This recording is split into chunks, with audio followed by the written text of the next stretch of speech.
Assalamualaikum warahmatullahi wabarakatuh. Berjumpa kembali dengan saya DRA Nusrin IPB. Dalam kesempatan ini saya akan menjelaskan tentang mata kuliah statistika deskriptif, khususnya pertemuan ke-13 tentang probabilitas.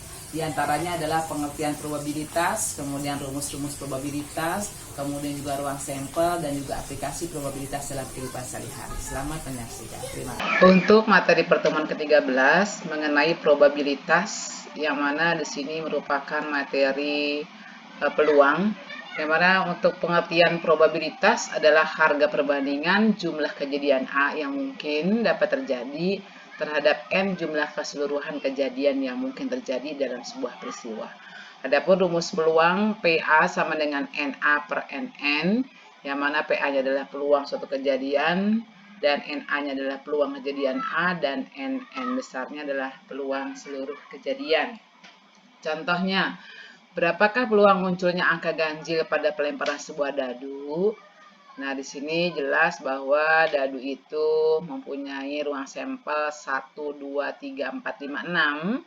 Sehingga ruang sampelnya ada 6 dan yang jumlahnya ganjil ada 1, 3, dan 5 sehingga ada 3.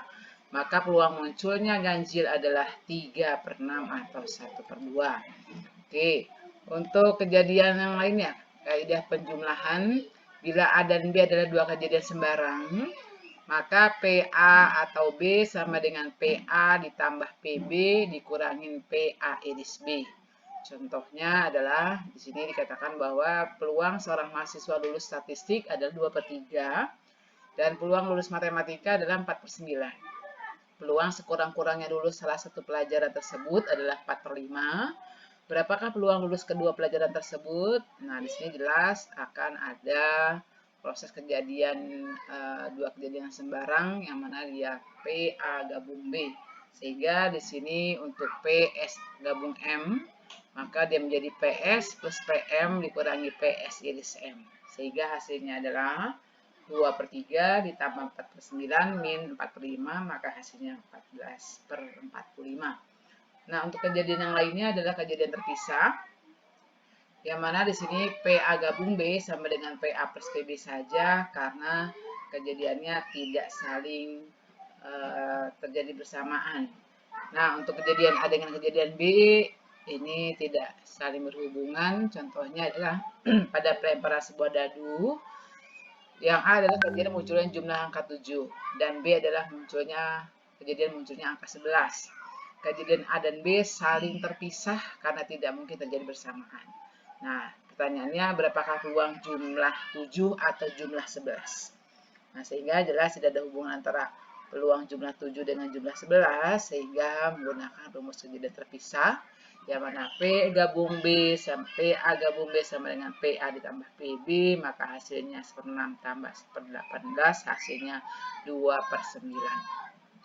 Kemudian, bila ada A dan A aksen, adalah dua kejadian yang satu merupakan komplement dari yang lainnya, maka PA ditambah PA aksen sama dengan 1. Nah, hal ini ada kaitannya antara kejadian dengan kejadian yang berkomplement, maka hasilnya sama dengan 1.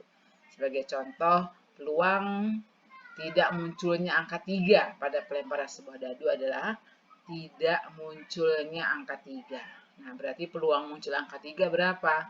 Peluang muncul angka 3 adalah 1/6. Maka tidak munculnya angka 3 adalah 1 dikurangi 1/6, yaitu 5/6. Kemudian yang lainnya, kejadian bersyarat.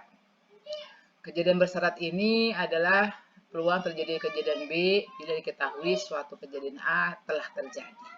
Dilambangkan dengan PB garis miring A dengan definisi PB garis miring A sama dengan PA iris B dibagi PA atau dibagi peluang A. Yang mana biasanya ini jika peluang A-nya lebih besar dari 0. Sebagai contoh, populasi sarjana berdasarkan jenis kelamin dan status pekerjaan.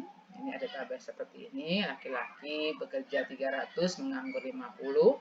Perempuan bekerja 200, menganggur 30. Nah, pertanyaannya, bagaimana kejadian A terpilih laki-laki dan B yang telah bekerja. Nah, sehingga di sini peluang A garis miring peluang B, maka hasilnya adalah 300/500, maka sama dengan 3/5.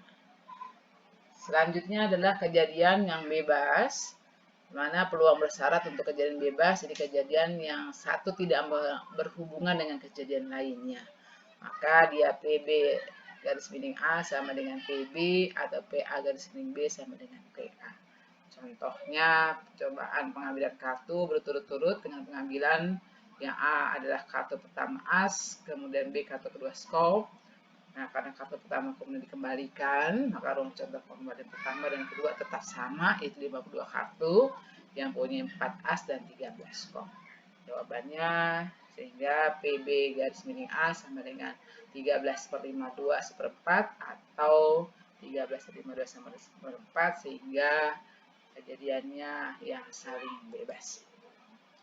Bila suatu percobaan kejadian A dan B keduanya dapat terjadi sekaligus, maka PA iris B sama dengan PA dikali PB iris A. Nah, ini merupakan kejadian yang saling bebas, sehingga PA iris B sama dengan PA kali PB. Nah, demikian materi untuk probabilitas. Mudah-mudahan bisa dipahami dengan waktu yang terbatas ini. Semoga Anda sukses, lancar belajar dan senantiasa sehat. Saya akhiri, assalamualaikum warahmatullahi wabarakatuh.